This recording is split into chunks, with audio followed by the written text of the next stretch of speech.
আদমকে আল্লাহ ডাক দিলেন, কুলনা ইয়া আদামুসকুন আনতা ওয়া যাওজুকাল জান্নাতা ওয়া কুলা মিনহা রাগাদান হাইথু শি'তুমা ইলা আখিরি আয়াত। খুব ভালো করে শুনবেন। 31 নম্বর আয়াতে আছে, 35 নম্বর সূরা বাকারার 35 নম্বর আয়াতে আল্লাহ বলেন, আদম বিয়ে হয়ে গেছে এবং বউ নিয়ে এবার বাড়ি চলে যাও। জান্নাত আমাদের আদম আলাইহিস সালামের বাড়ি আর আমাদের বাবার বাড়ি। আমাদের কিসের বাড়ি?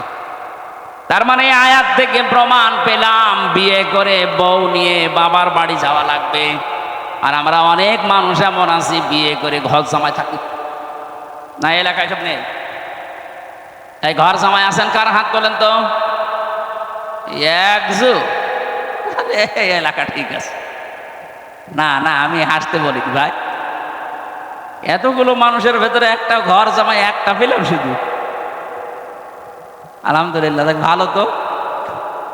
এগুলো কুষ্টিয়ায় বেশি। বিয়ে করার পরে বউ নিয়ে ঘর জামাই থাকা লাগবে না বাড়ি নিয়ে যাওয়া লাগবে? বলেন। বউ নিয়ে বাড়ি যে কি করবেন, প্রথমে আল্লাহ দিয়েছেন ওয়াকুলা। জান্নাতে যাবার পরে কি করবা? নিজে যেই মানের খাবার খাবা নিজের বাড়িতে, যেই মানের পোশাক পরবা, ওই মানের খাবার ওই মানের পোশাক বউকে দিবা। আল্লাহ কিন্তু একবারে ওয়াকুলা দিয়ে বসন দিয়েছেন, আংতা ওয়াকুলা দেয়নি। আল্লাহ যদি মাঝখানে আংতা দিত যে তুমি আগে মরণের খাওয়া খাও এরপরে বউকে যা পারো দেও, না, একবারে দিয়ে বসন দিয়ে নারীর অধিকার আল্লাহ প্রতিষ্ঠা করে দিয়েছেন। যতটুকু স্বামী খাবে যেই মানের খাবার ওই মানের খাবার স্ত্রীকে খাওয়ানো লাগবে। এর চাইতে অধিকার আপনাকে দুনিয়ায় কোন ধর্ম দিয়েছে? আপনার অধিকারই আপনি জানেন না। এজন্য নারী পক্ষ, নারী স্বাধীনতা আন্দোলন, নারী বিপ্লব পরিষদের কথা শুনে লাফাচ্ছেন। আরে ওরা আপনাকে ভোগ করতে চায়। কথা বলে না কেন? আজ অনেকে শ্বশুর ভয় দেখাচ্ছে মেয়েদেরকে। ইসলাম যদি দেশে কায়েম হয়ে যায়, ইসলাম যদি রাষ্ট্র ক্ষমতায় চলে যায়, তোমাদেরকে বাক্সবন্দি করে ফেলবে। এই জন্য জামাত ইসলামের শ্রদ্ধাভাজন আমির জামাত ডাক্তার শফিকুর রহমান ঘোষণা দিয়েছেন, ইসলাম যদি দেশে একবার চলে আসে, বিশ্বাস করেন বাংলাদেশে সবচাইতে বেশি নিরাপদে থাকবে মেয়েরা। আর ওদের যে অধিকার আল্লাহ দিয়েছে কোরআন দিয়ে, নবীর হাদিস দিয়ে সবগুলো দেওয়া হবে। ইসলাম কায়েম না হলে জীবনও আপনি অধিকার পাবেন না। আপনি কন্যা হিসাবে আজ কোনো অধিকারে নেই, বধূ হিসাবে কোনো অধিকারে নেই, মা বাবা হিসাবে তো নেই। ইসলাম না আসলে কোলার বাস্তবতা আপনি দেখতে পাবেন না। আজ আমরা অনেকেই বাইরে ভালো ভালো খাবারে অভ্যস্ত, হোটেলে মরণের খাওয়া খেয়ে আসে। বাড়িতে যে কি আছে, কি খাচ্ছে না খাচ্ছে, কি মানের খাবার, ওদিকে খেয়াল নেই। মানে ও দুনিয়ার মানুষ, ও মহিলাও না খেয়ে মারা যায় না। আপনি জান্নাত পাওয়া কঠিন হয়ে যাবে। এটা দুনিয়ার বিষয় না, এটা কোরআনের নির্দেশ। অকুলা বউ নিয়ে বাড়িতে যাওয়ার পরে যেই মানের খাবার খাবা ওই মানের খাবার ওকেও খাওয়ানো লাগবে। এতটুকু আল্লাহ শেষ করেননি, রাগাদান হাইথু শি'তুমা। বউকে শুধু ঘরের ভেতরে চার দেওয়ালে আটক করে রাখলে হবে না, মাঝে মাঝে তাকে সেখানে ইচ্ছা নিয়ে যাও, যা ইচ্ছা খাও। ওই যে জান্নাতের ভেতরে আল্লাহ এটা এমনি দেয়নি। দুনিয়ার ময়দানে যে মানুষগুলো আসবে এরা যেন তাদের স্ত্রীকে নিয়ে মাঝে মাঝে বেড়াতে যায়, এটা স্ত্রীর অধিকার। এখানে কত মানুষ আছে সারা জীবন কাটিয়ে দিল, কোনোদিন স্ত্রীকে নিয়ে একটু যে মেলায় যাবে না। এখন তো আর মেলা নেই। মেলা আছে? মেলা নাম আছে শুধু মেলার। শিশু মেলা নাম দিয়েছে, শিশু নেই, তাহলে শিশুর খালারা আর মামারা। ওই রকম মেলায় যাওয়া যাবে না। আল্লাহ কিন্তু এখানে বেঁধে দিয়েছেন নিয়মটা, ওয়ালা তাকরাবা হাদিহিস সাজারা, এই গাছের কাছে যাবা না। কোন গাছ? আমরা মনে করি গন্ধম গাছ। আরে ভাই, শুধু গন্ধম গাছে যদি উদ্দেশ্য হবে তো কোরআনে আল্লাহ দুনিয়ায় পাঠিয়ে দিল কেন? এই দুনিয়ায় গন্ধম গাছ আছে? নেই। আয়াতের তাফসীর করা লাগবে স্থান কাল পাত্র ভেদে, বাস্তবতার সাথে মিলিয়ে। এখন যেহেতু দুনিয়াতে গন্ধম গাছ নেই, কিন্তু আল্লাহর নিষিদ্ধ গাছ আছে। কথা বলেন না কেন? আল্লাহর নিষিদ্ধ গাছ কি? খেজুর গাছ, তাল গাছ, কি? আতা গাছ, গাঁজা গাছ, না না, কে বলছে গাঁজা নিষিদ্ধ? গাঁজা খেলে অনেক রোগ সারে। বাংলাদেশে একটা মাত্র জেলা আছে যেখানে আমার জন্ম, সারা পৃথিবীতে একটা জায়গা আমি পাচ্ছি যেখানে পুলিশ পাহারা দিয়ে গাঁজা খায়, লালনের মাজারে। না না, গাঁজা গাছের কথা না ভাই, এখানে তাকারাবা হাদিহি সাজারা, এই গাছের কাছে যাবা না, এটা নিষিদ্ধ গাছ বলে আল্লাহ বর্ডার দিয়েছেন। দুনিয়ায় বহু বর্ডার আছে আল্লাহ, এই বর্ডার গুলো যেন আপনি ক্রস না করেন। তাহলে বউ নিয়ে এমন কোন অনুষ্ঠানে যাওয়া যাবে না, এমন কোন বিয়ে অনুষ্ঠানে, মার্কেটে, বাজারে, মেলায় যাওয়া যাবে না যেখানে গেলে আপনারও পর্দা থাকে না, আপনার বউরও পর্দা থাকে না। এরকম অনুষ্ঠান নেই। সুতরাং এরকম বিয়ে অনুষ্ঠানে আপনি যেতে পারবেন না। হ্যাঁ, আপনার বোন রাগ করুক, আপনার মা বাবা রাগ করুক, অসুবিধা নেই, কিন্তু আল্লাহকে রাগ করানো যাবে? আল্লাহ এই জন্য নিষেধ করলেন, বউ নিয়ে ঘোরাঘুরি করো, বিভিন্ন জায়গায় যাও, কিন্তু এমন জায়গায় যাবা না যেখানে গেলে পর্দা থাকে না। এমন বিয়ে অনুষ্ঠানে যাই, যাওয়ার সময় পর্দা করে যায়, ওখানে গিয়ে রং মাখামাখি করে, এই কথা বলছেন এখানে, কবিরা গুনাহ হবে। এরকম কোন বিয়েতে যদি যান যেখানে গেলে যে দেখবেন যে না পর্দা থাকছেন, আপনি চলে আসবেন। এখন যদি মনে করেন আমার আপন ভাই, ও মন খারাপ করুক, ওর চাইতে আল্লাহর মন বড় না? এক কথা বলে না কেন?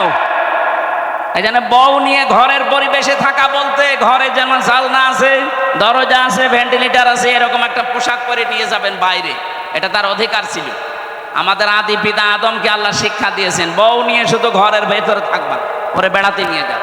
আর আগাদান হাইসো সে তোমা, যেখানে ইচ্ছা যাও, কিন্তু সাবধান, আল্লাহর নির্ধারিত বর্ডার ক্রস করা যাবে না। ফাতাকুনা মিনাজ জালিমিন, যদি ক্রস করো আল্লাহর বর্ডার গুলো, তাহলে দুইজনে জালেম হয়ে যাবে। আর জালেমের জায়গা জাহান্নাম। জালেমের জায়গা কোনটা? আল্লাহ আমাদের হেফাজত করুন, বলেন আমিন। নেককার মহিলা যারা আছেন, খালি নামাজ পড়ে রোজা রেখে কালো বোরকা পরে হতে পারবেন না। নেককার হওয়ার জন্য স্বামী যেটা পছন্দ করছে ওটা যদি জায়েজ হয়, আপনার জীবন চলে গেলে ওই কথা মানা লাগবে। আমি একটা উদাহরণ দিলাম না, যে আমরা প্রত্যেকটা স্বামী চাই এই দেশে বিয়ে করার পরে আমি খেয়ে থাকি না খেয়ে থাকি, আমার মা বাবা আমার সাথে থাকবে। এই কথা বলেন না কেন? যে স্ত্রী চাই না, ও জান্নাত দিতে পারবে না। ওকে যারা কান পড়া দেয়, ওর বড় বোন আর ওর মা, ওই দুইটারে ধরে পিটানো দরকার। শাশুড়ি পেটানো তো জায়েজ নেই, এই জন্য কিছু বলতে পারছি। হ্যাঁ, বহু শাশুড়ির কারণে আজ ঘর ভেঙে যাচ্ছে। এই কথা বলছে না কেন? ওদের মন এত ছোট। মাঝে মাঝে মানুষের কাছে গল্প করে, আমার যে মেয়ে বিয়ে দিয়েছি, আমার এই জামাইটা একেবারে আল্লাহর ভালো মানুষ, সব সময় আমার মেয়ের কথায় ওঠে আর বসে। আর এই যে আমার এই ছেলেটা একটা জানোয়ার হারামজাদা, খালি ওর বোর কথা শুনে। ওর বোর কথা শুনলে ও আল্লাহর ওলি, আর এইটা ওর বোর কথা শুনলে হারামজাদা। ইয়ার কে মারা জায়গা পান? এরকম মা দেশে নেই? এরকম বুড়ি মা যাদের আছে, এই মা না, এগুলো ডাইনি। অনেকে মনে করছে মা বাবার বিরুদ্ধে। আরে ভাই, মা বাবা তাই কি আদে আল্লাহর উপরে চলে গেছে নাকি? আল্লাহ নিজে নির্দেশ দিচ্ছেন।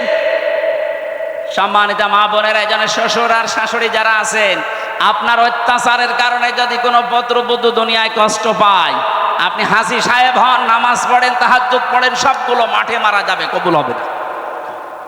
আমরা যেহেতু প্রথম শব্দই মিনান নিসা পেয়েছি, মেয়ে লোক, এটার প্রতি আকর্ষণ আল্লাহ তৈরি করে দিয়েছেন। আমরা এখান থেকে যেন দুনিয়ার দিকে ঝুঁকে আমাদের আখিরাতটা নষ্ট করে না ফেলি।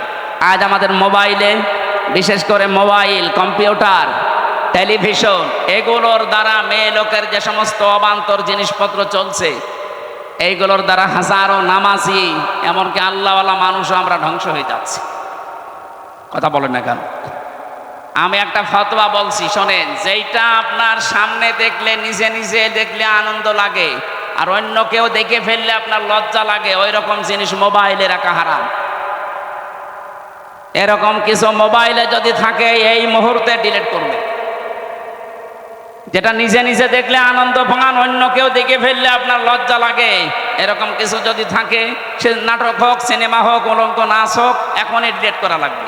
ওরকম কোনো ছবি হোক, এক্ষণে ডিলিট করেন। তারপরে আমি একজনের মোবাইল চাইবো, দেন, ডিলিট করেন, তাড়াতাড়ি করেন। এলাকায় মনে হয় এইগুলো এখনো আসেনি।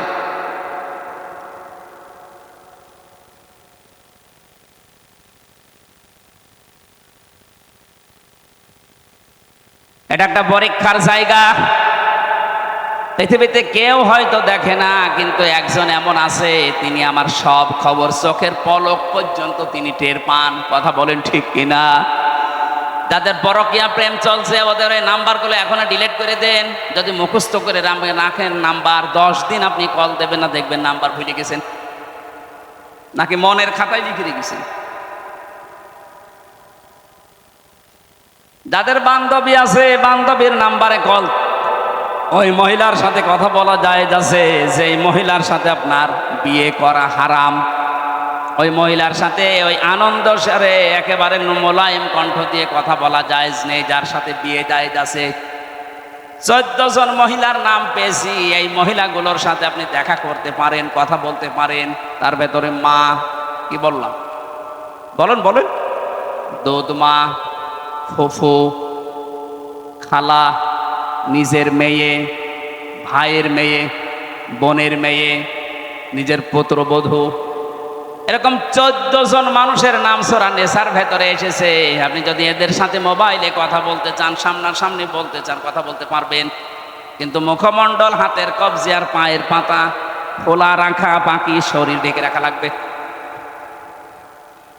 14 জনের বাইরে যদি কারো সাথে কেউ কথা বলতে চায়, কোনো মহিলাও, আল্লাহ পাক কোরআনে নির্দেশ দিয়েছেন, ইয়া নিসা আন-নাবিয়্যি লাস্তুন্না কাআহাদিম মিনান নিসাই ইন ইত্তাকাইতুন্না ফালা তাখদা'না বিল কওলি ফায়াতমা'আল্লাযী ফী কলবিহি মারাদুন ওয়া কুলনা কাওলাম মা'রুফা। হে পৃথিবীর মেয়েরা, এটা নবীর স্ত্রীদেরকে আল্লাহ উদ্দেশ্য করে জানিয়েছেন। ও বাংলার মুসলমানেরা, নবীর স্ত্রীরা তো আমাদের কাছে মায়ের সমতুল্য। কথা বলে না কেন? মায়ের সাথে কোনো খারাপ ধারণা কেউ করে, তারপর আল্লাহ মায়ের কথা নিলেন, হে মেয়েরা, নবীর স্ত্রী দ্বারা তোমরা যদি কারোর সাথে কথা বলো, মোবাইল তো ওই সময় ছিল না, ওই জায়গায় হেসাবের নাম আছে, পর্দার আড়াল থেকেও যদি কেউ কথা বলতে চায়, কথা বলবা সঠিক, মিথ্যা কথা বলা যাবে না। মোবাইলে বলেন, ফ্যাক্সে বলেন, সামনাসামনি বলেন, পর্দার আড়ালে বলেন, মিথ্যা কথা বলা জায়েজ নেই।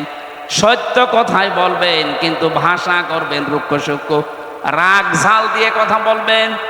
ওর মনের ভেতরে যদি কোনো দুর্বিসন্ধি গোড় থাকে, ওটা শয়তান যদি তৈরিও করে, আপনার কথা শুনে বলবে, আল্লাহ, এ মেয়ে লোক না আজরাইল।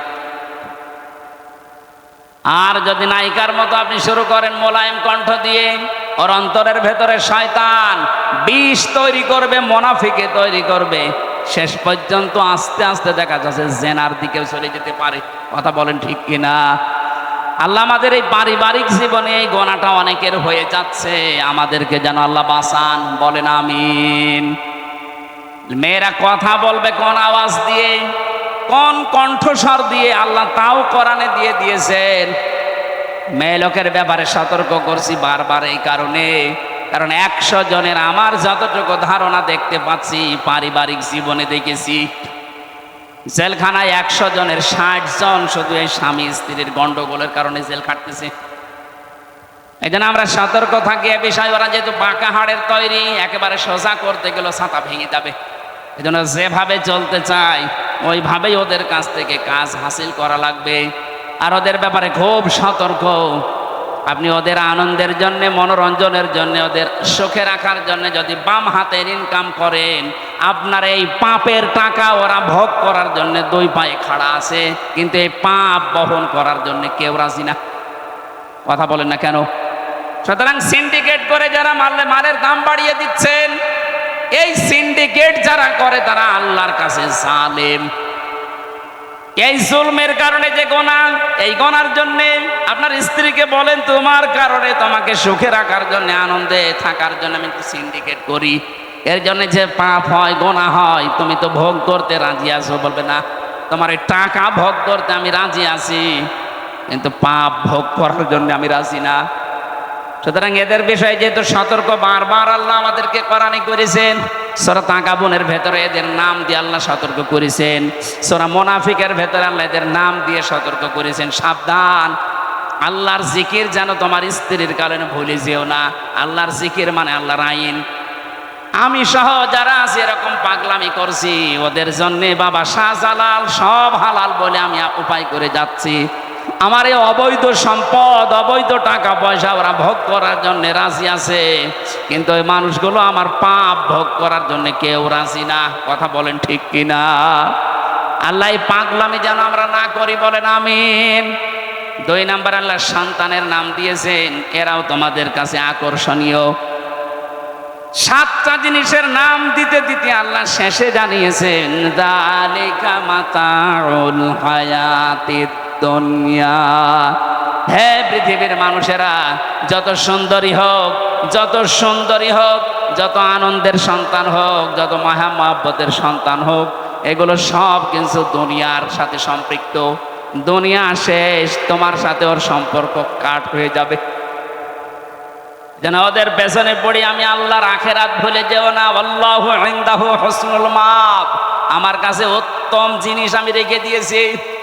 কুল আউনাব্বিউকুম বিখায়রিম মিন যালিকুম, নবী আপনি ওদেরকে বলেন, এই যে জিনিসের নাম বলছি, স্ত্রী, সন্তান, সোনা, রূপা, গবাদি পশু, প্রশিক্ষিত অর্শ, দুনিয়ার ময়দানে তোমাদের জন্য এই যে শস্য ক্ষেত, যত কিছু তোমাদের ভালো লাগে, এগুলোর চাইতে ভালো একটা জিনিস আল্লাহর কাছে আছে, এগুলোর সংবাদ কি আমি তোমাদের দেব। লিল্লাযীনা তাকাউ ইনদা রাব্বিহিম জান্নাতিন তাজরি মিন তাহতিহাল আনহার। দুনিয়ায় যারা তাকওয়া অবলম্বন করবে, আল্লাহকে না দেখে ভয় করে জীবন চালাতে পারবে, তাদের রবের কাছে তাদের এমন একটা বাগান আছে, যে বাগানের তলদেশ দিয়ে নদী আর নহর প্রবাহমান। আল্লাহ এরকম একটা বাগান আমাদের জন্য বানিয়েছেন, যদি আমরা এই পরীক্ষায় পাশ করতে পারি, আল্লাহ আমাদের কপালে লিখে দেন, বলেন আমিন। সূরা তাহা 109 নম্বর আয়াতে আছে, ইয়াউমাইদিন, সেই দিন, লা তানফাউ নাফা ইয়ানফাউ, মানে উপকার পাওয়া। এটা মোজারে, বর্তমান, ভবিষ্যৎ, প্রেজেন্ট, ফিউচার, 2টা কাল দিয়ে আল্লাহ জানিয়েছেন। এখন যারা মারা যাচ্ছে, ওদের জন্য যদি দুনিয়ায় কেউ আল্লাহর কাছে দোয়া করে, সুপারিশ করে, প্রার্থনা করে, বলে আল্লাহ মাফ করো, মাফ করছে না, ভবিষ্যতে কিয়ামত পর্যন্ত নবীর সুপারিশও কবুল হবে না। ইল্লা মান আযিনা লাহুর রহমান, যার প্রতি আল্লাহ রহমান নিজে এজেন্ট না দেবেন, অনুমতি না দেবেন। আয়াত থেকে শিক্ষা পেয়েছি আমরা 2টা। আমার জন্য নবী কিয়ামতে যদি শুকরিয়া আদায় করে, আমার জন্য যদি সুপারিশ করে, প্রথম নাম্বারে আমার প্র্যাকটিক্যাল লাইফ, যেটা জীবন, যেটা এই বিশাল জীবনের উপরে আল্লাহর রাজি থাকা লাগবে। আর রাজশাহীবাসী এবার নিজের দিকে তাকিয়ে বলেন তো, আপনার তো নিজেরটা নিজে জানেন, যা করছেন, যা করবেন, এর উপরে আমার আল্লাহ রাজি আছে। আপনার বিশ্বাস হয় যে আল্লাহ রাজি হয়ে গেছে? না। এখনই আমাদের মন ডেকে বলছে না যে হ্যাঁ আমি যা করছি আল্লাহ রাজি আছে? না, এটা সম্ভব না। আমাদের মনে জীবনও সায় দেবে না। নবী পর্যন্ত মাঝে মাঝে বলতেন, আল্লাহর দয়া ছাড়া, রহমত ছাড়া কেউ জান্নাতে যাবে না। সাহাবীরা বলতেন, হুজুর আপনি বিশ্ব নবী বলেন না, আমিও পাবো না। বলেন তো, যারা আগে পেছনের সব অপরাধ আল্লাহ মাফ করে দিয়েছে, তার যদি হয় মনের অবস্থায়, তা আমাদের কত অবস্থা থাকা দরকার। সেই টেনশন, টেনডেন্সি আমাদের ভেতরে এখনো উদয় হয় না। কিয়ামতের জন্য সুপারিশ পাওয়ার জন্য প্রথম যোগ্যতা অর্জন করতে হবে এখন থেকেই। বাকি যতদিন বেঁচে আছি, এমন জীবন তৈরি করব যে জীবনের ওপরে আমার আল্লাহ রাজি আছে। কথা বোঝা গেছে? রাদিয়াল্লাহু কাওলা, 2 নম্বর তো আরো কঠিন। আল্লাহ পাক বলেন, যার কথা শুনতে আমি আল্লাহ রাজি থাকবো। তার মানে আপনার প্র্যাকটিক্যাল লাইফে এমন কোনো কথা বলা যাবে না যে কথার উপরে আল্লাহ নারাজ হয়ে যায়। মিথ্যা কথা বললে আল্লাহ রাজি হয় না নারাজ হয়? আরো জোরে। তাহলে দুনিয়াতে যতদিন বেঁচে আছি, যাই করি, দুনিয়া একদিকে হয়ে গেল, আমি মিথ্যা বলবো না। এটা শুধু সামিয়ানার নিচে বলুন। সত্যি সত্যি যদি এটা আমরা মেনে নিতে পারি যে জীবন চলে যাক, আমি মিথ্যা বলবো না, আপনি একটা অনির্বচন সুখ পাবেন। এই যে বাচ্চারা, পাখি এবং মুরগির যে বাচ্চাগুলো আমরা দেখতে পাই মায়ের ডানার নিচে যখন থাকে, দানাগুলো এত সফট, এত কোমল, এত নরম, পরের সাথে যখন পর মিলে যায়, ওর নিচে বাচ্চারা যাবার পরে দেখবেন একটা কিসির মিসির আওয়াজ দেয়। বাংলা এটাকে অনির্বচন সুখ বলে। পৃথিবীতে কিনতে পাওয়া যাবে না, মায়ের আঁচলের নিচে এই সুখটা আছে। আল্লাহ পাক বলেন, মানুষ যখন আমার নিষিদ্ধ কর্ম ছেড়ে দেয়, ওর সামর্থ্য থাকে তারপরেও নিষিদ্ধ জিনিস ছেড়ে দেয়, ওকে আল্লাহ একটা আবেশ, একটা আলাদা আনন্দ ওর মনের ভেতরে তৈরি করে দেয়, যেটা টাকা দিয়ে সম্ভব না। ওটা আজ আমরা অনেকেই পাই না। হ্যাঁ পাই তারা, যে মানুষগুলো নিষিদ্ধ কাজ ছেড়ে দিতে পারে। যেহেতু নিষিদ্ধ কাজের ভেতরে মিথ্যা একটা, আর এইটার জন্য আজ যত বড় বড় অপরাধ সংগঠিত হয় বা হচ্ছে, আজকে থেকে সিদ্ধান্ত নেওয়া লাগবে, জীবনে যা হয়ে যায় যাক, মিথ্যা কথা বলবো না। রাজি আছেন কারা বলেন তো? এই আন্দাজে হাত তোলা যাবে না, কিন্তু সামনে এরকম বহু পরিবেশ আসবে, মিথ্যা বলা লাগবে। হ্যাঁ, আলহামদুলিল্লাহ এলাকার মানুষ ভালো আছে। সুতরাং রাসূলের সুপারিশ পাওয়ার জন্য যে দুইটা যোগ্যতার কথা কোরআন দিয়ে জানালাম, এমন জীবন তৈরি করা লাগবে যার উপরে আল্লাহ রাজি, এমন কথা বলা লাগবে যে কথা শুনতে আল্লাহর ভালো লাগে। আল্লাহ আমাকে সহ যারাই এসেছি এই আয়াতটা মেনে চলার তৌফিক দেন। সূরা তাহা 116 নম্বর আয়াত, যে কোনো তাফসীর ভালো করে মিলাবেন, দেখবেন আপনার জীবন আরো পরিচ্ছন্ন হবে ইনশাআল্লাহ। আজকে আমরা তেলাওয়াত করলাম সূরা আলে ইমরানের 14 নম্বর আয়াত।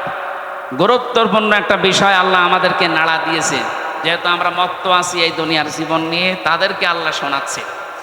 জবান ছেড়ে কোরআনের এই আয়াত আয়ত্ত করার জন্য এবং আমল করার জন্য পড়বেন। আউযু বিল্লাহি মিনাশ শাইতানির রাজিম। বিসমিল্লাহির রহমানির রহিম। যুয়্যিনা লিন-নাসি হুব্বুশ শাহাওয়াতি মিনান নিসাই ওয়াল বানিন।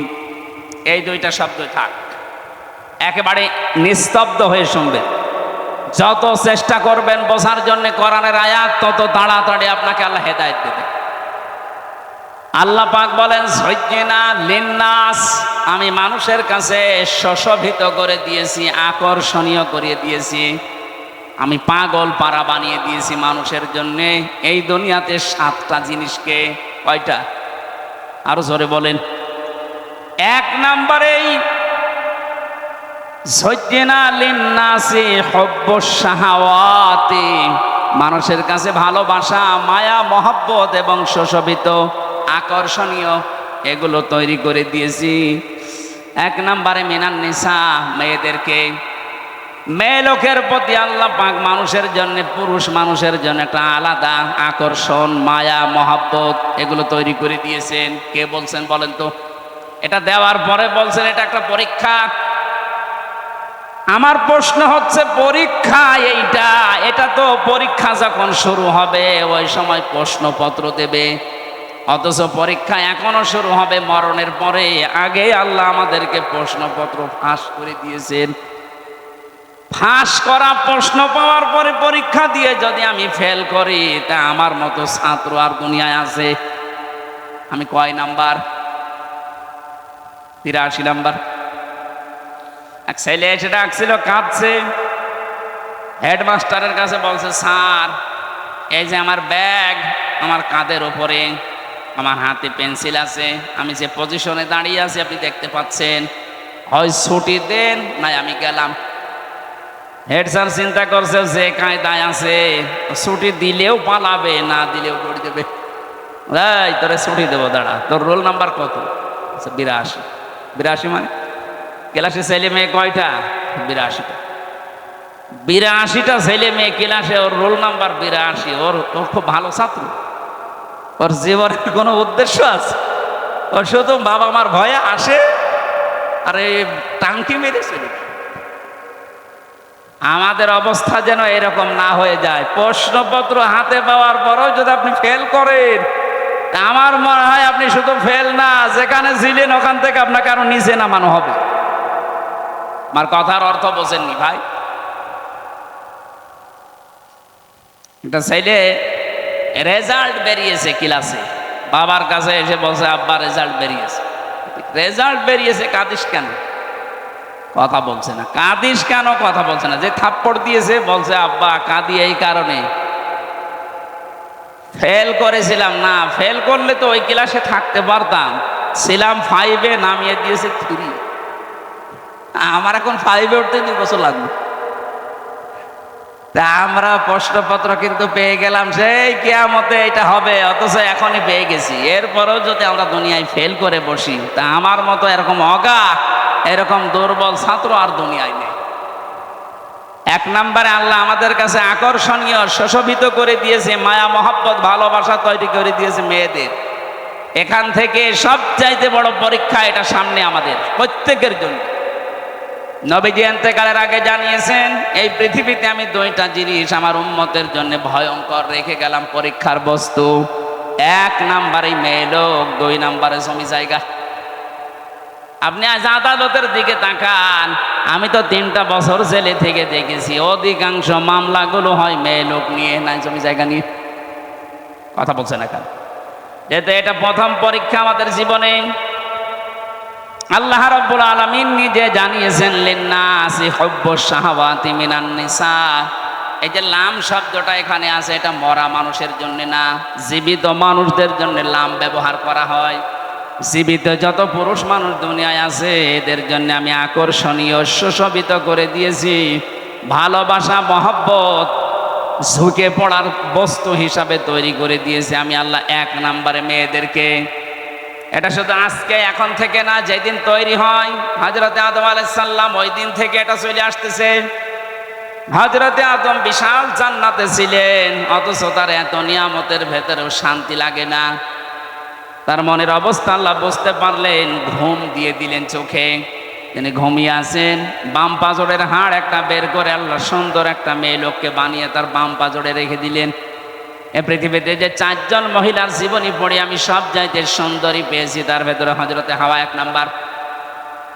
এত সুন্দর করে আল্লাহ দুনিয়ায় কোনো মহিলাকে বানাননি। 2 নম্বরে নাম পেয়েছি হযরতে ইব্রাহিম নবীর প্রথম স্ত্রী হযরতে সারা।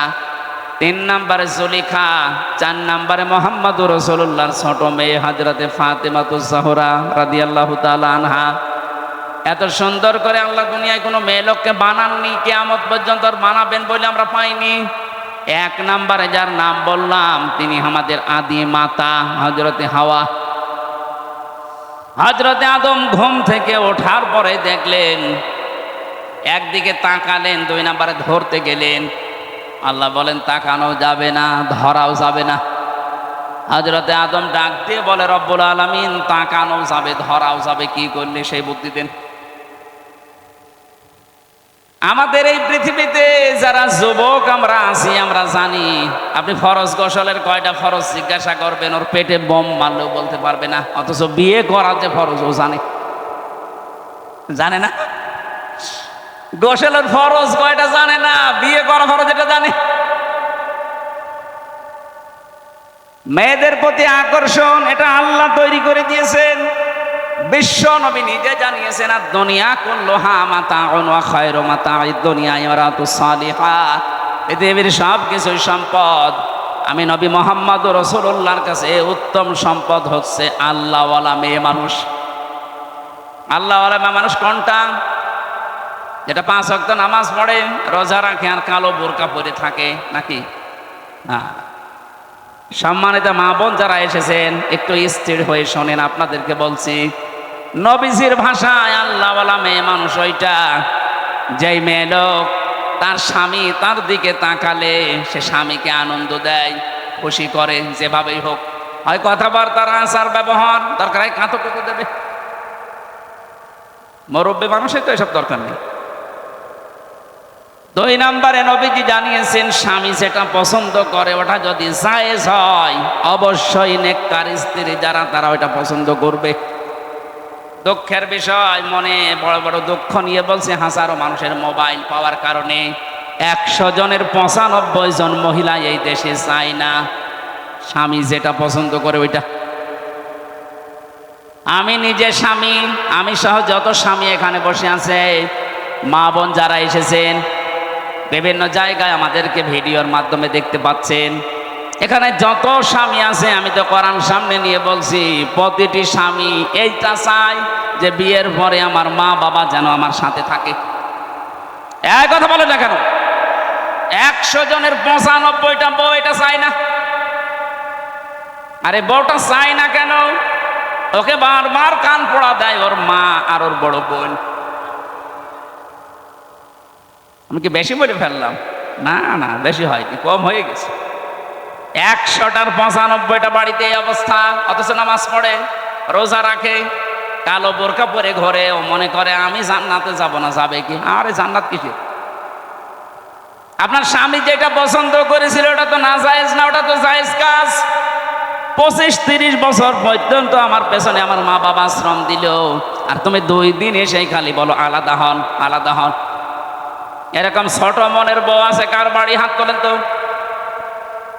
একজন তা মুরব্বী মানুষ। আপনার বউ চলে গেলে কে থাকলে কি? এ বয়সে বউ আছে তাই তো ভালো। না না, একটা মানুষ হাত তুললেন না। এই এলাকায় বউ ভয় করা মানুষ বেশি। আমার মনে হয় আপনারা রাতে খুব ঝামেলায় আছে। সম্মানিত মা বোনেরা, খুব ভয় পায় আপনাদেরকে এরা। ক্যামেরা আমার দিকে ঘোরানো, হাত তুলতে ভয় করবে আমার, কারণ ম্যাডাম এখন লাইভ দেখছে, আর এরা হাত তুলছে না ভয়তে। না, আমি হাসির খোরাকি দেয়নি। আজ হাজারো পরিবারে এই ছোট একটা বিষয়ের জন্য অশান্তি লেগে আছে। সন্তান তার মা বাপ থেকে আলাদা হয়ে মা বাবার কাছ থেকে বরদোয়া পর্যন্ত পাচ্ছে। আমি কয়েকদিন আগে এই যে নীলফামারীর কিশোরগঞ্জ থানা বৃদ্ধাশ্রমে একটা মাহফিল ছিল, গিয়েছিলাম। যে দেখি মা আর বাবা 2 দিকে লাইন করে বসে আছে। এদের ছেলেরা কেউ বড় বড় অফিসার, টাকার অভাব নেই, কিন্তু বাড়িতে যে একটা ঘর বানিয়ে মাকে রাখবে সেই পরিবেশ স্ত্রীর কারণে নেই। এই মা বাবার চেহারার দিকে তাকালে মনে হচ্ছে এরা ওই সন্তানের জন্য বরদোয়া দিচ্ছে। আমি কয়েকজনকে জিজ্ঞাসাও করেছিলাম, কি পরিচয় আপনার, কি কয়টা ছেলে মেয়ে? যা নাম বললো কয়েকজন, ওইরকম মা 500টা মা চালানোর মতো সম্পদ তার ছেলে মেয়ের আছে। ছেলে ওই রকম, মেয়ে ওই রকম, পাঠিয়ে দিয়েছে বৃদ্ধাশ্রমে। আমার পুত্র বধূর জন্য আমার এই আজ অবস্থা। ছেলে আমারে চাচ্ছিল, কিন্তু পুত্র বধূ রাজি না, বলেছে ওই বুড়ি যদি বাড়ি থাকে তোর ভাত আমি খাবো না। আমি রাঙ্গামাটি লংগদু থানায় একটা বৃদ্ধাশ্রম পেয়েছিলাম। ওখানে যে দেখি কলেজের অধ্যাপক এই বয়সের কাঁদতেছে হাউমাউ করে। হঠাৎ ওর মা ওকে বলছে, বাবা আমি তখন পাশ দিয়ে হেঁটে যাচ্ছিলাম, যে আমি যখন মারা যাব তখন এই ফ্যানটা তুই পাল্টিয়ে নতুন ফ্যান লাগিয়ে দিবি। ছেলেটা কলেজের অধ্যাপক আমাকে বলছে, হুজুর আমার মা কি বলে উনি মারা গেলে নাকি ফ্যান পাল্টিয়ে দেব। মা বলছে, বাবা আমি কেন বলে জানি, সেই 2 মাস আমি এখানে আছি, কর্তৃপক্ষকে বলেছিলাম এরা আমার ফ্যানটা পাল্টিয়ে দেয় না, কারণ তুই টাকা পয়সা তো দিয়ে যাসনি ওইভাবে। এখানে টাকা পয়সা দিলে তারপরে খেদমত হয়। আমি যা দেখলাম এই 2 মাসে, আমার যা বাস্তবতায় অনুধাবন হচ্ছে, আমার মনে হচ্ছে কিছুদিন পরে আমি মরে গেলে তুই যখন আমার বয়সে আসবি, তোর ছেলে মেয়েরা তোকে এখানে রেখে যাবে। তোর তো আবার ফ্যান ছাড়া ঘুম হয় না, তোকে তো বাতাস দেওয়া লাগে। ছোটবেলা থেকে আমি তোর পেছনে শ্রম দিয়েছি, আমি জানি। তারা আগে থেকে সতর্ক করে দিলাম, ফ্যানটা নতুন করে পাল্টিয়ে দিবি, নয়তো তোর ঘুম আসবে না। ওই অবস্থায় দেখলাম ওর হাতের ওপরে ওর মা মারা গেল। হাও মাও করে কেঁদে বলছে, হুজুর আমার প্রতি আপনি রাগ করবেন না, এ দোষ শুধু আমার একা না, এ দোষ আমার বোর। 2 মাস আগে আমার সাথে গন্ডগোল করে বলেছে, বুড়ি বাড়ি থাকলে আমি বাড়ি থাকবো না। আমার ছেলে মেয়ে আছে 2টা, তাদের মুখের দিকে তাকে আমি তালাকও দিতে পারি না। শেষ পর্যন্ত বাধ্য হয়ে আমার বাবা মারা গেছে সেই ছোটবেলায়, রেখে গেলাম এই বৃদ্ধাশ্রমে। আজকে আমার মাটা মারা গেল, আমার নাম ধরে ডাকার মতো দুনিয়ায় আর কেউ নেই। ও রাজশাহীবাসী, রাঙ্গামাটির লংগদু থানার ওই কলেজের অধ্যাপক শুধু না, এখানে অনেক মানুষ আমরা ঠিক ওই রকমই বসে আছি।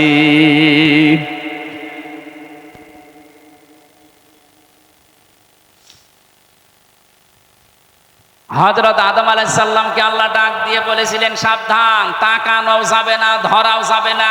বলে ধরা যাবে, তাকানো যাবে কি করে? আল্লাহ পাক বলেন ধরা যাবে, তাকানো যাবে, বিয়ে করা লাগবে। বলছে আমি রাজি আছি। বিয়ে করতে রাজি হলে হয় না, দেন মোহর দেওয়া লাগে। কি দেওয়া লাগে? আমাদের দেশে যদি এটা বাকিতে চলছে, এটা কিন্তু নিয়ম না। আগে মেয়ের হাতে তার ইজ্জতের এই দামটা আপনি তুলে দেবেন, এরপরে তার কাছ থেকে বাড়িতে নিয়ে যাবেন।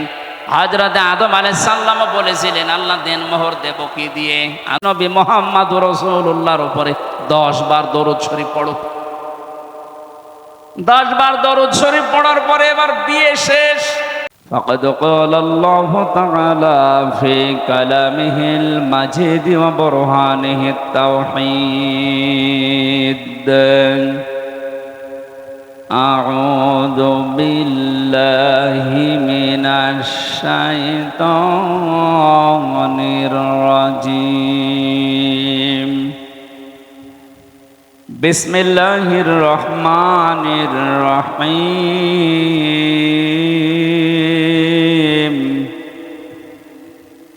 زين للناس حب الشهوات من النساء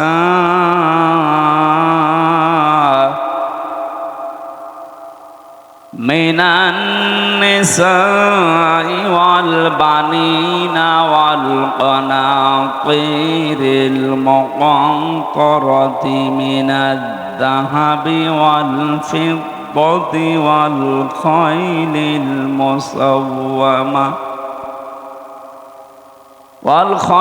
المصومة والأنعام والحرث ذلك متاع الحياة الدنيا والله عنده حسن المآب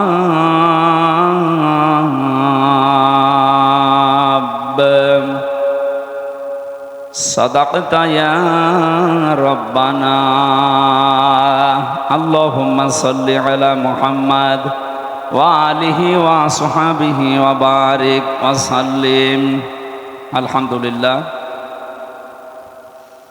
রাজশাহী জেলার বাগমারা থানার অন্তর্গত চানপাড়া যুব সমাজের উদ্যোগে তাফসীরুল কোরআন মাহফিলের স্বনামধন্য সভাপতি, বিশিষ্ট চিকিৎসাবিদ, রাজনীতিবিদ, অত্র এলাকার সন্তান জনাব আলহাজ ডাক্তার মোহাম্মদ আব্দুল বারী দামাত বারকাতুহুল আলিয়া, মাহফিলের প্রধান অতিথি বিশিষ্ট ইসলামী চিন্তাবিদ, শিক্ষাবিদ অধ্যাপক জনাব কামাল হোসেন, সদস্য সচিব বাগমারা উপজেলা বিএনপি, বিশেষ অতিথিবৃন্দ, অনেকগুলো মানুষের নাম দিয়েছেন আপনারা। আমরা দোয়া করছি সবার জন্য। ওয়ারাফা'না লাকা যিকরাক, আল্লাহ সবার মর্যাদা, সম্মান দুনিয়া আখিরাতে যেন বাড়িয়ে দেন তার ঈমান এবং আমলের উপরে ভিত্তি করে। এই কথা বলা যাবে না ভাই, দাঁড়িয়ে থাকেন, বসে থাকেন, কথা বল। আর এখানে দাঁড়িয়ে থাকার কি আছে? পেছনে মানুষ দেখছেন না? এখান থেকে সব সরিয়ে দিন, সরিয়ে দেন, তাড়াতাড়ি সরিয়ে দিন।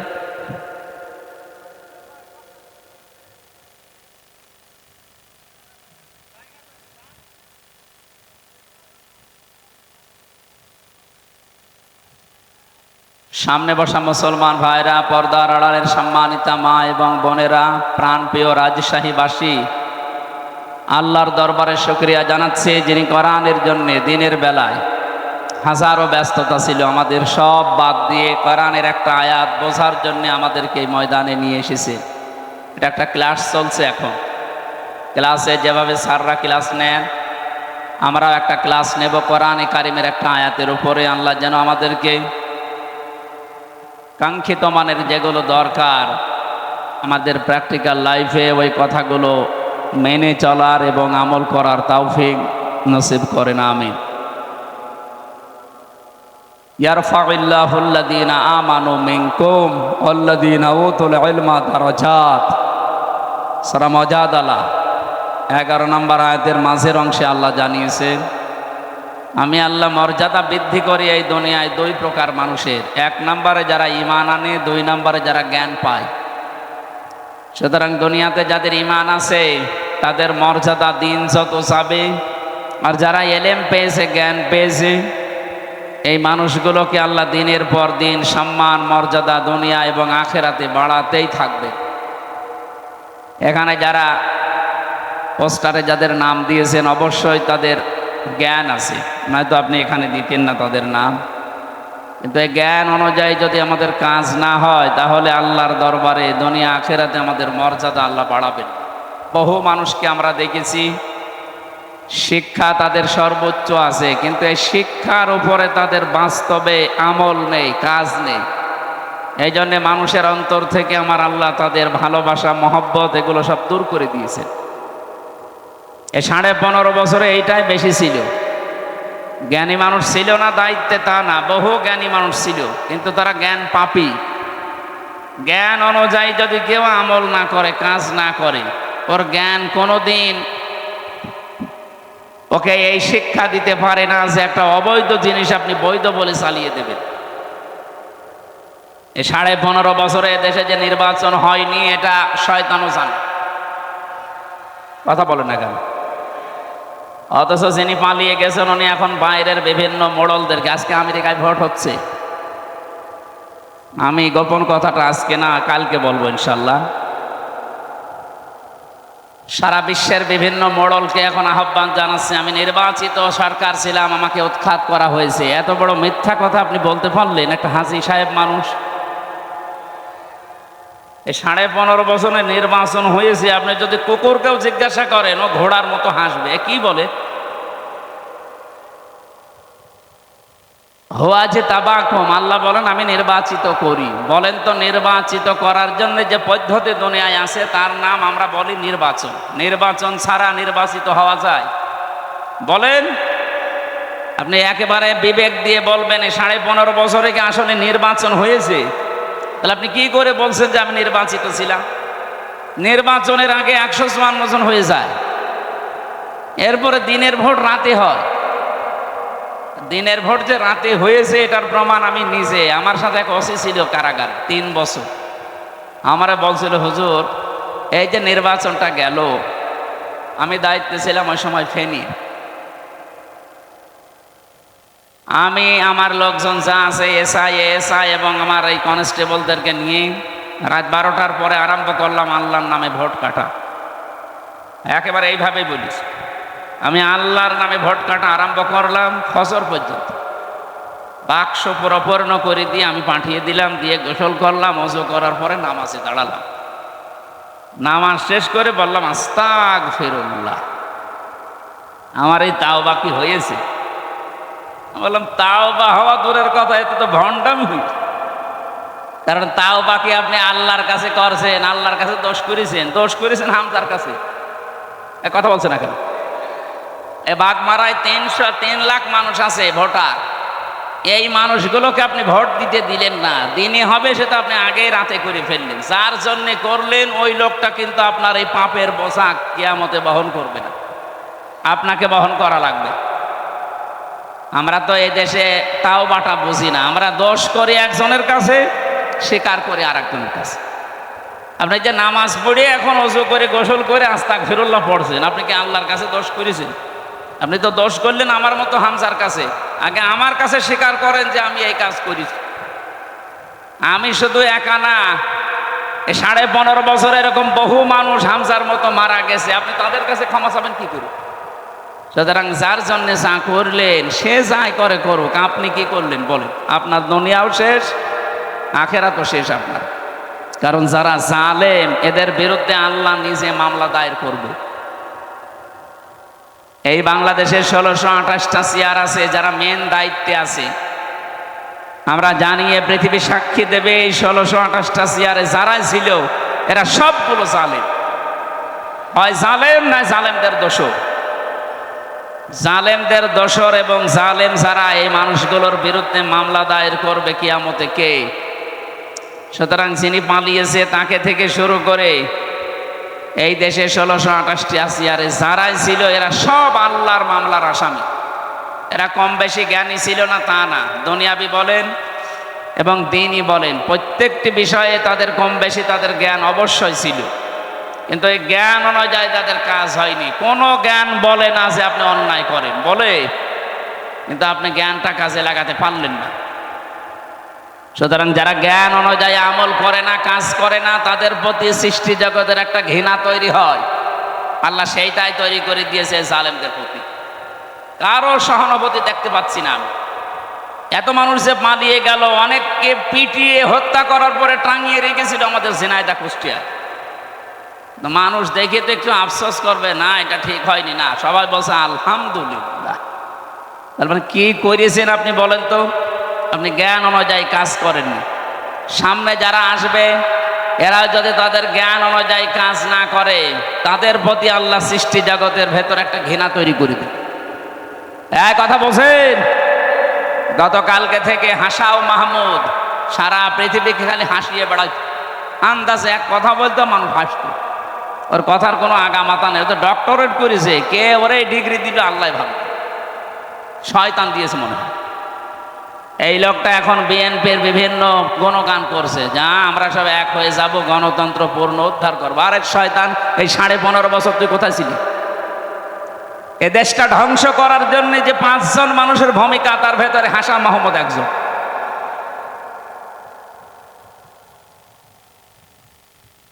আমার মনে হয় সাবেক 3 বারের সফল প্রধানমন্ত্রী বেগম খালেদা জিয়ার চিকিৎসা হতো বাইরে, কিন্তু যিনি পালিয়ে গেছে তার কান পড়া দিত যারা, তার ভেতরে হাসাও মাহমুদ। ও মাঝে মাঝে যে এই কথা বলতো যে মারা যাক, আপনার কি, আপনি মানুষ। আর এখন জনাব তারেক জিয়ার নামে রহমতুল্লাহ লাগিয়ে দিচ্ছে। এই শয়তানকে যেন মাফ না করা হয়। বলেন, এই দরবেশরে যেমন ধরা হয়েছে এরাও ধরা হোক। কোথা থেকে, কোন গর্ত থেকে কি করছে আমরা জানি না। আমরা ধানের খেতে লুকিয়ে থাকলে সেখান থেকে আপনারা ধরে নিয়ে আসতে পারেন, আর এরে ধরতে পারছেন মানে? একটা জালেমও যেন ছাড় না পায়। আমরা চাই বাংলাদেশে যারা জালেম ছিল, বড় এবং মাঝারি, ছোটগুলো বাদ, কারণ ওরা না বুঝে করতে পারে। বড় এবং মাঝারি জালেম ছাড়া এদের তালিকা করে করে মোড়ে মোড়ে টাঙিয়ে দেবেন। কিয়ামতের আগে যেন এই দেশে কোনো জালেম অন্তত চেয়ারে বসতে না পারে। সামনে যারা আসবে এরাও যেন শিক্ষা নেয়, না উল্টাপাল্টা করা যাবে না। এক কথা বলেন না কেন? তাওবা করতে হলে এইভাবেই তাওবা করা লাগে। শিক্ষিত মানুষ যারা আছে, বহু মানুষ এই হাদিস শুনেছে। এখানে কথা বলেন কি, এখান থেকে জানতো ভাই, জানার তাড়াতাড়ি করেন।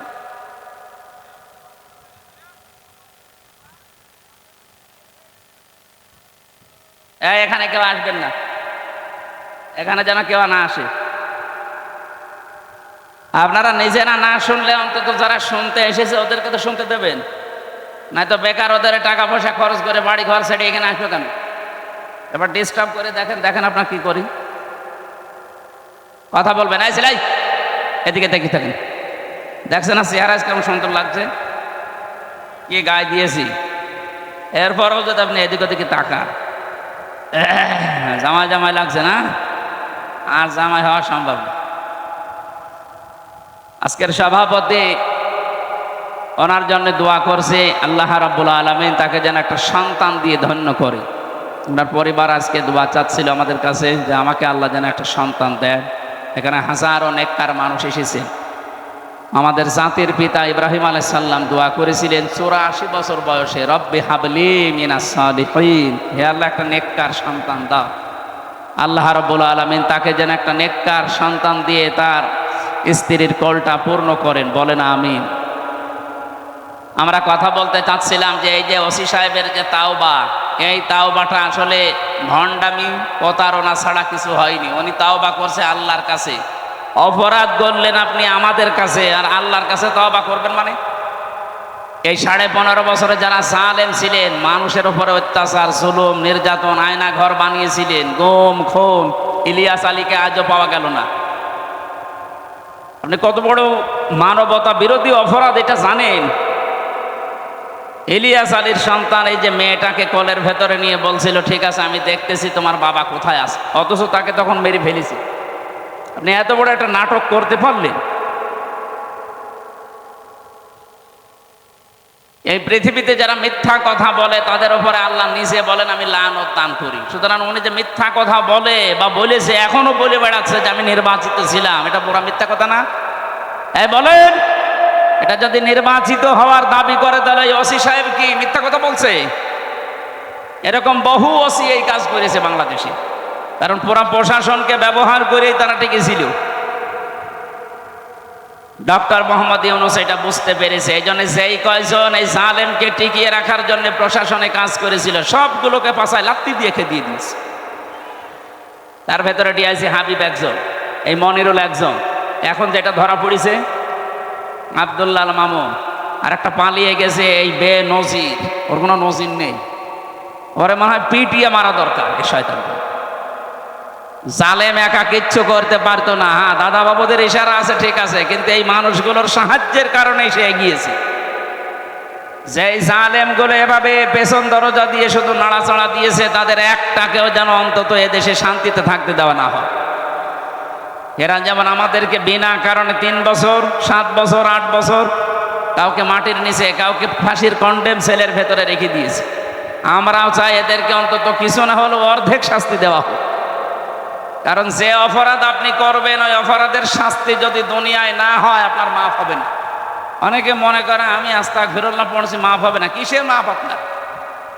নবীজির কাছে একজন মহিলা এসে বলেছে, হে রাসূল আমি জেনা করে ফেলেছি, যৌবনের তাড়নায় শয়তানের ধোঁকায় পড়ে আমি জেনা করেছি, আপনি আমাকে মুক্ত করেন এই পাপ থেকে। নবীজি বললেন ঠিক আছে, কথা কাউকে বলবা না, বাড়ি চলে যাও। মেয়েটি আবার সামনে গিয়ে বলে, হে রাসূল আপনি আমাকে তাওবা পড়ান, আমাকে মুক্ত করেন। নবীজি কি বলতে পারতেন না ঠিক আছে গোপনে আস্তাগফিরুল্লাহ পড়ে নাও? পারতেন না? বলেছিলেন না। ভালো করে শুনবেন, জন্মের পর থেকে হাদিস শুনছেন, এইভাবে শোনেননি।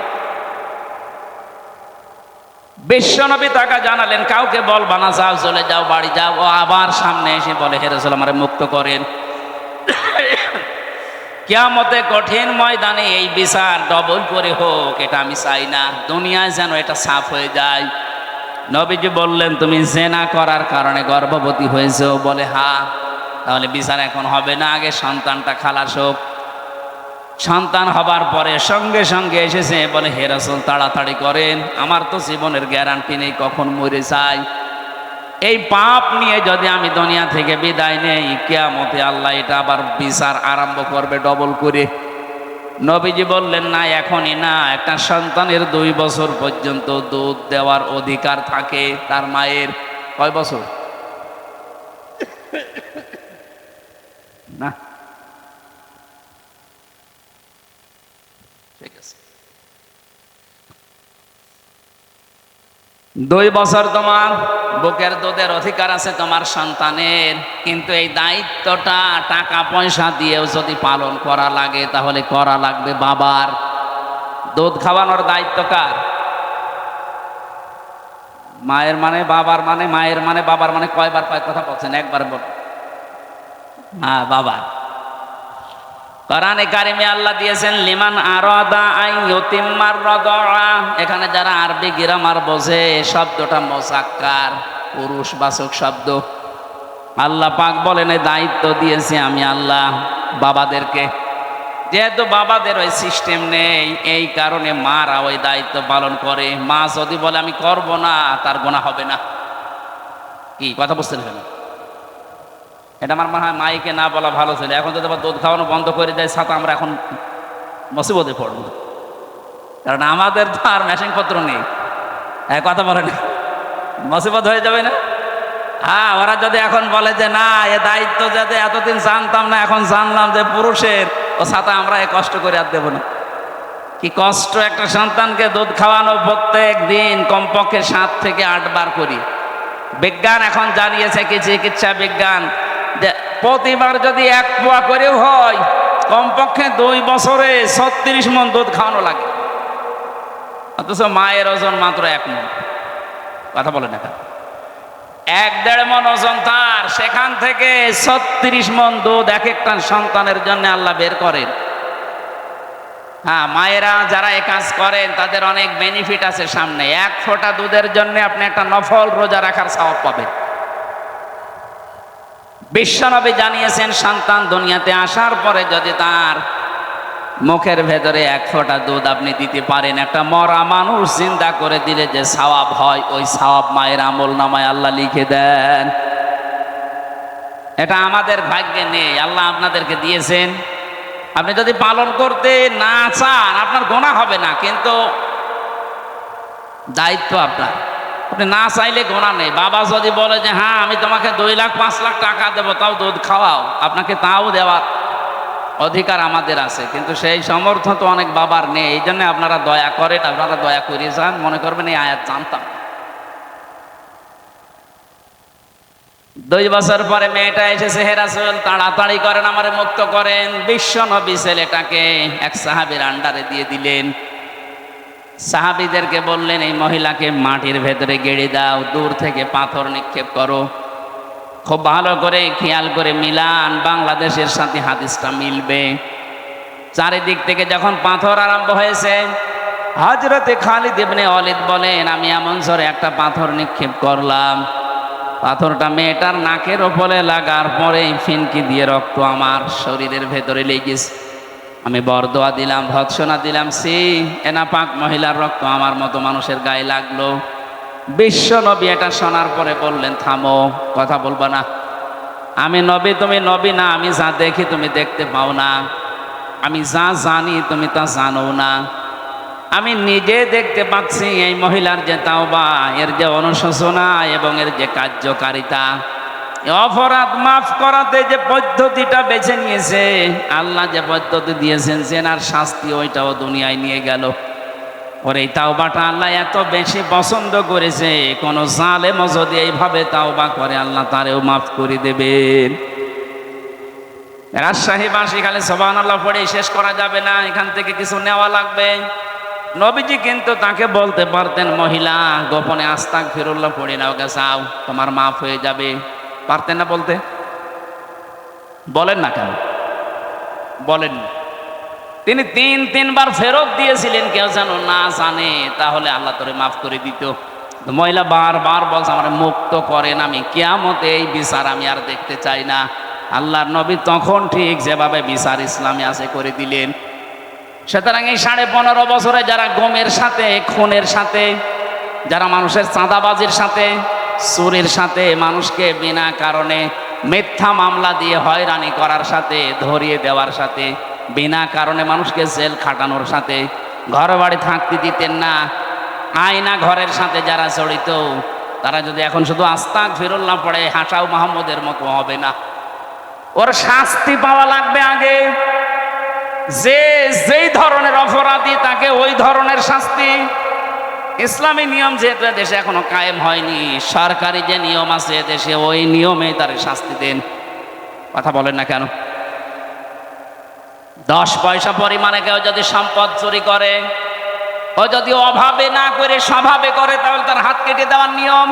যেহেতু এই দেশে এখনো হাত কাটার নিয়ম এটা চালু হয়নি, এদেশে সরকারি যে আদালতের যে নিয়ম আছে, আইন আছে, ওই নিয়মে তাকে যে যতটুকু সম্পদ চুরি করেছে তারে অতদিন পর্যন্ত আটক করে রাখা লাগবে। আমার মনে হয় এই আইন অনুযায়ী যদি 10 পয়সা অনুযায়ী জিকির করা লাগে, আপনাকে জেলে দেওয়া লাগে। আপনি 36,000 কোটি টাকা মেরে খেয়েছেন, তাও দরবেশ। কি বেশ? দরবেশ যদি এই করে থাকে, বাকিগুলোর অবস্থা যে কত খারাপ। কালকে এক সচিব ধরা পড়েছে, ও বলছে আমি 10 টাকা 20 টাকা করে বসিয়েছি। 10 টাকা 20 টাকাতে 1000 টাকা নোট কোথায় পেল? না, 1,25,00,000 টাকা তার বাড়িতে। এর আগে আর একজন দরবেশ ধরা পড়েছিল মৌলভীবাজারের, 3 কোটি টাকা বাড়িতে পাওয়া গেছে। 75 ভরি স্বর্ণ, 8টা দেশের রূপা, বিভিন্ন দেশের মানে যে মুদ্রা পাওয়া গেছে তার বাড়িতে। এর প্রত্যেকটা চরিত্র এরকম। আর এরা এখন বলছে হুজুর আমাদের মাফ করে দেন, আস্তাগফিরুল্লাহ। আরে ভাই, আমি মাফ করলে হবে? আপনি কি আমার টাকা মেরে খেয়েছেন? আপনি এদেশের 18 কোটি মানুষের টাকা মেরে খেয়েছেন। আগে 18 কোটি মানুষের বাড়ি বাড়ি যেয়ে বলেন, এই জন্য জালেমরা যা করেছে ওদের দুনিয়াও শেষ, কারণ অনেক মানুষ মারা গেছে 15.5 বছরে, তাদের কাছেও মাপ চাবে কি করে?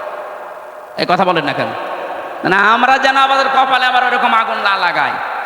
অনেকে তো এই ধান্দায় আছে আগে চেয়ারে বসি দেখি কি করা যায়। না, এগুলো থামা লাগবে ভাই। আপনি নিজের কপালে নিজে আগুন লাগাবেন না।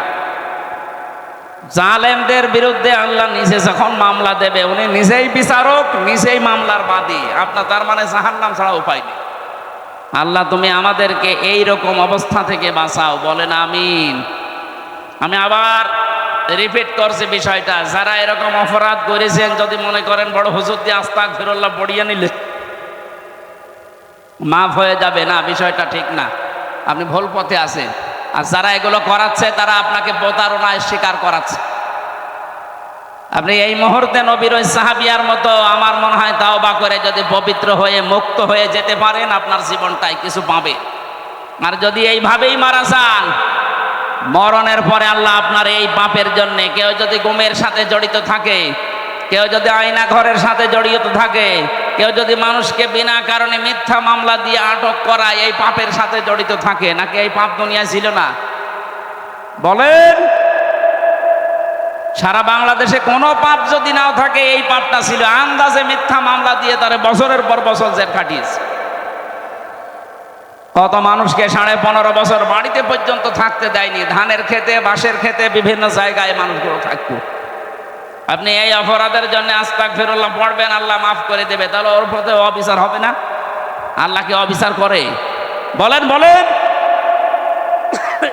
ন্যায় বিচারের স্বার্থে হলো আপনাকে আমি আহ্বান জানাচ্ছি, যার যে অপরাধ যার কাছে, তার কাছে যে স্বীকার করে। আর আগামীতে এই পাপ আর এই পৃথিবীতে যেন না হয়। আল্লাহ আমাদেরকে সাহাবিয়ার মতো তাওবা করার তৌফিক যেন দান করেন, বলেন আমিন। সুতরাং যারা আজও বিশ্বের মোড়লদের স্বীকৃতি পাওয়ার জন্য এই মিথ্যা কথা ছড়াচ্ছেন যে আমরা নির্বাচিত ছিলাম, এ কথা আপনি বন্ধ করেন। নাই তো নামের আগে যে হাজী সাহেব, এটা পাজি সাহেব হয়ে যাবে। বলেন যে আল্লাহ আমাদেরকে কোরআনের কিছু হেদায়েতমূলক কথা শোনানোর জন্য এখানে বসিয়েছেন। অনেক মানুষ ছিল এলাকায়, সবাইকে আল্লাহ নেয়নি, নিয়েছে। কারণ এখানে আসার জন্য, যেহেতু এটা ইবাদত, ইবাদত করার জন্য আল্লাহর দয়া লাগে। আল্লাহ রাব্বুল আলামিন ওই মানুষকেই ভালোবাসেন যাকে ইবাদত করার মতো যোগ্যতা দেন। আজকে যেহেতু একটা ইবাদতের সময় সুযোগ আমরা বের করতে পেরেছি আল্লাহর কাছ থেকে, বলেন তো আলহামদুলিল্লাহ। দরুদ আর সালাম পড়ছে আমাদের নবী মুহাম্মদুর রাসূলুল্লাহ সাল্লাল্লাহু আলাইহি ওয়াসাল্লামের প্রতি। কিয়ামতে যার সুপারিশ ছাড়া কেউ জান্নাতে যেতে পারবে না। আপনি নিজের আমল নিয়ে নিজে জান্নাতে, না, সম্ভব না। যদি এক গ্লাস পানির হিসাব আল্লাহ জিজ্ঞাসা করে, আপনি পারবেন না? পারবেন? খালিদিনা ফিহা, চিরদিন সেখানে থাকতে পারবেন। ওয়া আজওয়াজুম মুতাহহারা ওয়া রিদওয়ানুম মিনাল্লাহ, সেখানে পবিত্র স্ত্রী আপনার সঙ্গী আল্লাহ বানিয়ে দেবেন, যদি দুনিয়ার এই স্ত্রীর পরীক্ষায় পাশ করতে পারেন। শুধু মুতাহহারা না, রিদওয়ানুম মিনাল্লাহ, আল্লাহ জীবনের মতো, চিরদিনের মতো আল্লাহ রাজি হয়ে যাবে আমাদের উপরে। আল্লাহু বাসীরুম বিল ইবাদ, আল্লাহ পাক বলেন আমার বান্দাদের প্রতি কিন্তু খুব তীক্ষ্ণ দৃষ্টি আমি দিয়ে রেখেছি। সুতরাং আমাদের পালানোর কোনো পথ নেই। এই পরীক্ষায় পাশ করার মাধ্যমে আল্লাহর কাছে মনোনীত যে বাগান জান্নাত পাওয়া যাবে। আমি সহ যারা এসেছি, আল্লাহ এই পরীক্ষায় সর্বোত্তম নাম্বার নিয়ে পাশ করার তৌফিক দান করো, বলেন আমিন। আল্লাহুম্মা আমিন। লা ইলাহা ইল্লা আনতা সুবহানাকা ইন্নী কুনতু মিনাজ জালিমিন। রব্বিরহামহুমা কামা রাব্বায়ানি সাগীরা। আল্লাহ তাআলা পরীক্ষা হিসাবে যেগুলো দিয়েছে দুনিয়াতে, প্রত্যেকটি পরীক্ষায় উত্তীর্ণ হওয়ার তৌফিক দাও। জানি না কোন মোনাজাত, কোন ইবাদত, কোন বন্দেগী তোমার কাছে মনোনীত। যতটুকুই করি আল্লাহ, সেইটা ভালো লাগে তার উসিলায় জীবনের অপরাধগুলো মাফ করে দাও।